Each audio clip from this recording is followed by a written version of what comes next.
전 세계 정치사에서 이보다도 더 드라마틱한 컴백이 있었을까 싶을 정도로 왕의 귀환, 트럼프가 위풍당당하게 백악관에 들어갔습니다. 이미 트럼프에게는 계획이 있어. 미국을 어떻게 되살릴지, 미국의 세계 패권을 어떻게 지켜낼지 나름대로 다 계획을 짜고 들어갔습니다. 실행을 해야 되잖아. 첫 번째로 전화를 돌렸습니다.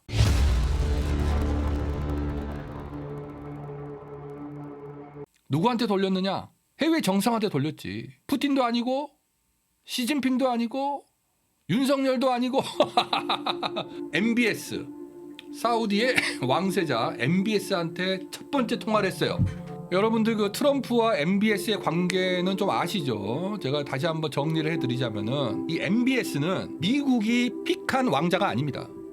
미국은 사우디가 굉장히 중요한 나라이기 때문에 이 사우디의 차세대 국왕을 미국 딥스가 그루밍한 사람으로 만들고 싶어 했어요.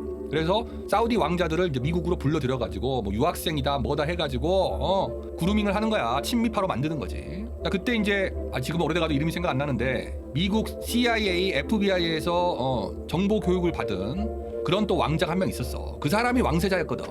왕자의 난을 일으켜가지고 MBS가 그 사람을 숙청해버리고 지가 왕세자가 돼버립니다. 그때 국왕, 지금 국왕 압둘인가요? 그 사람의 아들이거든 MBS가. 그래서 아빠랑 아들이 짜고 왕자의 난을 일으켜서 미국이 키워놓은 차세대 국왕을 숙청을 해버렸어. 당연히 딥스에서는 MBS를 싫어하죠. 근데 이 와중에 MBS가 미국으로 망명해가지고 C땡땡의 사주를 받고 카타르의 돈을 받으면서 그 사우디 왕가를 저격하는 그런 활동을 하던 일종의 탈북자죠. 탈북자, 탈사우디자. 까쇼기인가요? 까쇼기? 그 사람을 암살을 지시를 합니다. 아마 지시했을 거예요. 그게 이제 터키에서 적발이 돼가지고 바이든이 MBS를 완전히 조져버리죠. 불가촉 천민이다. 이 MBS가 무고한 미국 시민 까쇼기를 토막했다. 토막을 내버렸다. 이래가지고 MBS를 국제사회에서 매장을 시켜버려요. 불가촉 천민 파라야. 실제로 바이든이 파라야로 만들어버리겠다라고 공식적으로 얘기를 했어. 바이든도 말 험하게 하잖아. 그러니까 사우디 왕세자 입장에서는 얼마나 곤혹스럽겠어요. 자기가 지금 차세대 국왕이 돼야 될 사람인데 미국의 대통령이 저 새끼 저거 살인범, 불가촉 천민 저 새끼를 상대하지 마라. 지금 푸틴이 당하는 것처럼 멍석마리를 당했단 말이야. 그러니까 사우디 국왕이 되려면은 미국의 동의, 서포트가 필요하단 말이야. 근데 미국 딥스 진영이 왕세자가 된 MBS를 인정을 안 해준 거지. 그러니까 MBS 입장에서 얼마나 힘들었겠습니까? 그때 MBS를 국제사회에서 왕따가 되지 않도록 도와줬던 사람이 있습니다. 누구였겠습니까? 첫 번째는 푸틴이 왕따 당하고 있는 MBS를 국제사회에서 품어줬어. 그래서 MBS가 엉클 푸틴을 굉장히 리스펙트하죠. 좋아합니다. 굉장히 반가워해요. 만나면은. 그리고 두 번째로 트럼프가 이제 2016년도 대선에서 승리하고 백악관에 들어가가지고 첫 번째로 정상 방문한 나라가 사우디아라비아야. 거기 가가지고 MBS를 축복을 해줬어. 그 전까지만 해도 사우디랑 미국이 삐걱삐걱 했는데 트럼프가 그딴 거 다 필요 없어. 나는 MBS랑 친하게 지낼 거야. MBS를 정통성을 인정을 해준 거야. 네가 차세대 국왕이다. 내가 서포트 해주겠다. 그래가지고 MBS가 까방권을 얻으면서 다시 국제사회 무대에 복귀를 하게 된 겁니다. 그러니까 MBS 입장에서는 트럼프가 얼마나 고맙겠어요. 트럼프가 다시 백악관에 돌아와가지고 전화를 겁니다. MBS한테. 그랬더니 이제 MBS가 삼촌 축하해요 이러면서 800조를 쏘겠다고 약속을 했어. 미국에 앞으로 4년 동안 800조의 투자를 하겠다. 물론 뭐 하겠다라는 거랑 실제로 하는 거는 차이가 있겠지만 어쨌든 간에 약속이라도 축의금을 쏘겠다. 축의금 800조. 트럼프가 어이 조카 내가 너한테 해준 게 있는데 말이지. 좀 부족해. 좀 더 쏴봐. 한 1조 아니 1000조는 쏴야지. 1000조는 이렇게 이야기를 했습니다. 내가 너를 왕으로 사실상 만들어줬는데 말이야. 1000조는 쏴야지 이 사람아. 그러면서 트럼프가 무슨 얘기를 하느냐. I'm also going to ask Saudi Arabia and OPEC to bring down the cost of oil. You got to bring it down. If the price came down, the Russia-Ukraine war would end immediately. MBS, 사우디 좀 오일 좀 빵빵하게 생산해가지고 좀 원유가를 안정시키자라고 이야기를 합니다. 대놓고 이야기를 해요. 대놓고. 기자회견장이 아니고 아마 다보스 포럼, 그 WF 다보스 포럼에서 사우디 보고 증산하라고 요구를 합니다. 자, 근데 유구리님 말씀대로 사우디가 그럴 만한 여유가 있겠냐는 거예요. 그럴 만한 여유가 있겠느냐. 이게 이제 중요한 포인트가 됩니다. 그 사우디가 기름 왕국이잖아. 제가 알기로는 대충 지금 유가가 70에서 80불 사이 왔다 갔다 하고 있는데 사우디는 원유 생산 단가가 배럴당 10불이 안 된대요. 10불이. 마진이 얼마나 많이 남아. 80불에 팔고 있는데 10불이 생산 단가야. 70불을 남겨 먹는 거잖아. 그러니까 사우디는 얼마든지 원유 가격이 떨어지더라도 이윤을 남겨 먹을 수가 있어요. 과거에 소련이 망했던 것도 미국이랑 짜고 사우디가 저유가 정책을 고수하면서 소련이 경제적으로 폭망을 해가지고 결국은 붕괴가 된 거거든. 그러니까 이제 트럼프가 노골적으로 그런 이야기를 합니다. 지금 유가가 너무 높아서 러시아가 전쟁을 끝내질 않는다. 유가가 떨어져야지 러시아 전쟁, 우크라이나 전쟁이 종말을 고할 것이다. 아니 노골적으로 이야기를 해. 사우디 MBS 유가 좀 낮춰줘. 증산해가지고 석유값 좀 떨구자. 그러면은 푸틴도 전쟁 못할 거야. 이런 식으로 대놓고 이야기를 합니다. 이게 이제 트럼프의 장점이자 약점인데 너무 노골적으로 이야기해. 외교적으로 좀 너무 노골적으로 이야기합니다. 트럼프가 러우전을 종말시키기 위해서 젤렌스키의 목줄을 잡았어. 원조 중단. 그리고 푸틴의 목줄을 잡아야 되는데 관세는 말도 안 되는 헛소리고 결국은 유가로 이제 목줄을 잡으려고 하는 건데 문제는 사우디가 그럴 만한 여유가 있냐는 겁니다. 일단 첫 번째로 사우디 특히 MBS가 뭐 네옴 프로젝트 해가지고 뭐 무슨 사우디 저쪽 구석탱이에다가 네옴 시티를 만든다라고 프로젝트를 지금 시작하고 했잖아요. 근데 그게 돈 먹는 하마야. 사우디가 아무리 돈이 많아도 체급이 그렇게 높지가 않아요. 대형 국가가 아니기 때문에 지금 네옴 프로젝트 때문에 사우디 지금 국가 경제가 지금 흔들흔들 할 정도예요.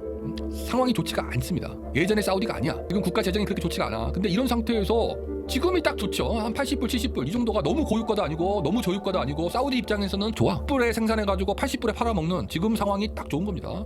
그러니까 이렇게 돈을 벌어야 네옴시티 프로젝트도 진행을 할 수가 있고 사우디 국민들 복지도 좀 제공하면서 불만을 잠재울 수가 있는 거고 중동에서 외교도 할 수 있는 거죠. MBS도 돈이 필요할 거 아닙니까? 아무리 은혜를 입었다고 하지만 트럼프가 증산하라고 해서 덥석 증산을 할 수가 있겠냐는 겁니다. 그 다음에 MBS랑 또 푸틴이 사이가 좋아요. 제가 말씀드렸죠. 국제 왕따가 된 MBS에게 제일 먼저 손 내민 사람이 푸틴이야. 그래서 MBS가 푸틴을 굉장히 좋아합니다. 인간적으로도 죽이 잘 맞고 또 러시아는 오펙 플러스의 회원국 수장이야. 오펙의 수장은 사우디지만 오펙 플러스 인접 국가들, 중동, 아랍이 아닌 인접 국가들, 석유 생산하는 국가들 중에서 가장 리더십 있는 나라가 러시아죠. 오펙에서 증산을 하려면은 MBS가 결정한다고 해서 무조건 되는 게 아니야. 회원국들이 반대하면 못하는 거지. 아무리 MBS 사우디가 수장이라고 하지만 회원국들이 배째라고 그러고 안 하면 못하는 거죠. 근데 그 회원국 중에 러시아가 들어가 있고 푸틴이 있단 말이야. 할 수 있겠습니까? 명분도 없고 실리도 없고 오히려 손해잖아. 못하는 거예요. 왜 트럼프가 사우디한테 증산하라고 압력을 놓고 있는지 그 이유를 한번 우리가 생각을 해봐야 됩니다. 그러니까 트럼프도 바보가 아니잖아. 나름대로 계획이 있는데 트럼프가 지금 계속 노래 부르는 게 뭡니까? 관세잖아. 근데 관세 정책을 공격적으로 시행하려다 보니까 타이밍이 좋지가 않은 거예요. 작년 12월 달 그 인플레이션율이 제가 찾아보니까 2.6%인가 그래. 2.6%. 그러니까 전년도 대비 2023년도 대비 1년 후 2024년도 12월 달 인플레이션 비율이 2.6인가 2.7입니다. 뭐 아주 미친 듯이 높은 건 아니지만 살짝 높죠. 한 2% 미만이면 좋겠죠. 그러니까 아직도 인플레이션이 여진이 남아 있는 거야. 잔불이 지금 꺼지지 않고 남아 있는 상태예요. 그리고 제가 즐겨 먹는 계란 같은 경우에 조류 독감 때문에 가격이 지금 2배, 3배까지 뛰었어. 그러니까 아직도 체감 물가가 높아요. 이런 상황에서 캐나다에 관세를 부과하고 멕시코에 관세를 부과하고 중국에 관세를 부과하면은 인플레이션이 다시 올라가는 거야. 트럼프가 인플레이션 때문에 대통령이 됐다라고 해도 과언이 아닌데 다시 인플레이션을 끌어올린다? 이거는 트럼프 입장에서는 정치적인 자살이죠. 2년 후에 또 선거를 해야 되는데 물가를 잡아야 중간 선거에서 표를 받을 거 아닙니까? 트럼프의 대표 공약이 물가 잡는 건데 그러니까 관세 정책을 공격적으로 할 수가 없는 거예요. 제가 트럼프 집권 전에 예측했던 것처럼 말로는 중국을 엄청나게 공격하겠다 뭐 이런 식으로 폼을 잡았지만 실제로는 그렇게 공격적으로 못할 거라고 이야기를 했잖아. 그 이유 중에 하나가 바로 이런 겁니다. 지금 중국을 치기에는 미국이 준비가 안 돼 있어. 자체적으로 힘이 없어. 힘이. 국내적으로는 물가가 너무 높고 또 러시아 우크라이나 전쟁이라고 하는 폭탄이 아직도 남아있어. 그 폭탄을 제거를 해야지 군대를 빼가지고 중국 견제했을 거 아닙니까? 그러다 보니까 우크라이나 전쟁, 고물가 이런 것 때문에 트럼프가 맘대로 관세 정책을 할 수가 없어요. 관세 정책을 하려면은 2017년도 집권 1기 때 그랬던 것처럼 물가를 안정을 시켜야 돼. 그러려면은 에너지 단가가 낮춰져야 돼요. 근데 그때는 그게 됐단 말이야. 근데 지금은 아니다. 여전히 고물가고 증산을 하기가 쉽지가 않다는 겁니다. 사우디가 해주면 좋지.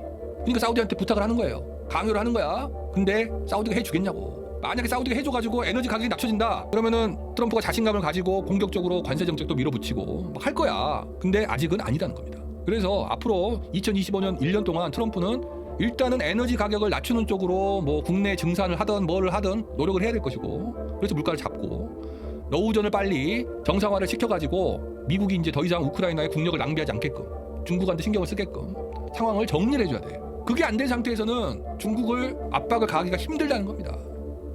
대놓고 싸울 수는 없어. 그러니까 뭐 AI 경쟁이네, 뭐 그린랜드네 이렇게 이제 주변을 치는 거지.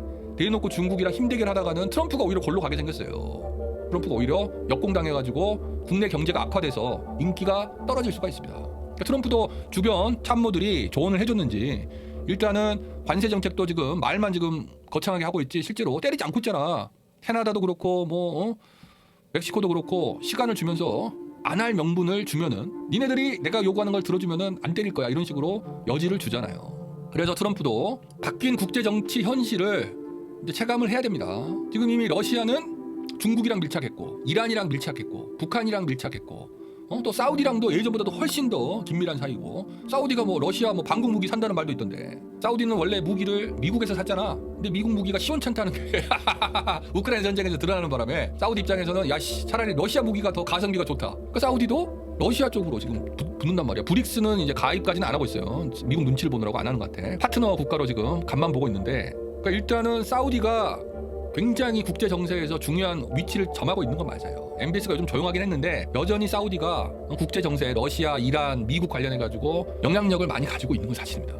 근데 제가 예측하건데 MBS가 바보가 아니기 때문에 이 사람도 야심이 있고 굉장히 냉정한 사람이기 때문에 러시아랑 등지는 그런 행동을 쉽게 하진 않을 거다라고 볼 수가 있습니다. 오히려 러시아 무기를 사고 있잖아. 무기를 산다는 거는 서로 간에 엄청나게 신뢰가 있기 때문에 가능한 거지 않습니까? 러시아 입장에서는 무기를 팔았는데 사우디가 그거 다 분해해가지고 미군한테 넘겨버리면은 기밀 다 군사기밀 다 날아가는 거잖아. 그러니까 푸틴이 그 정도로 MBS를 신뢰를 하고 있다는 얘기예요. 그래서 사우디의 중요성이 커진다. 앞으로 주목해서 봐야 됩니다. 주목해서 봐야 되는데 제 예상으로는 사우디가 갑자기 미친 듯이 석유를 증산해가지고 원유가를 낮추지는 않을 것이다. 앞으로도 지금 추세에 물론 뭐 장기적으로는 낮춰질 수는 있어요. 트럼프가 노력을 할 거기 때문에. 하지만 급격히 떨어지는 일은 없을 것이다.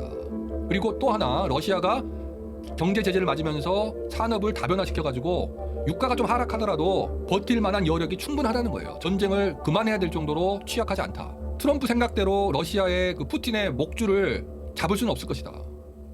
여전히 여우전에서만큼은 푸틴이 주도권을 행사할 것이다 라고 예측을 할 수가 있습니다.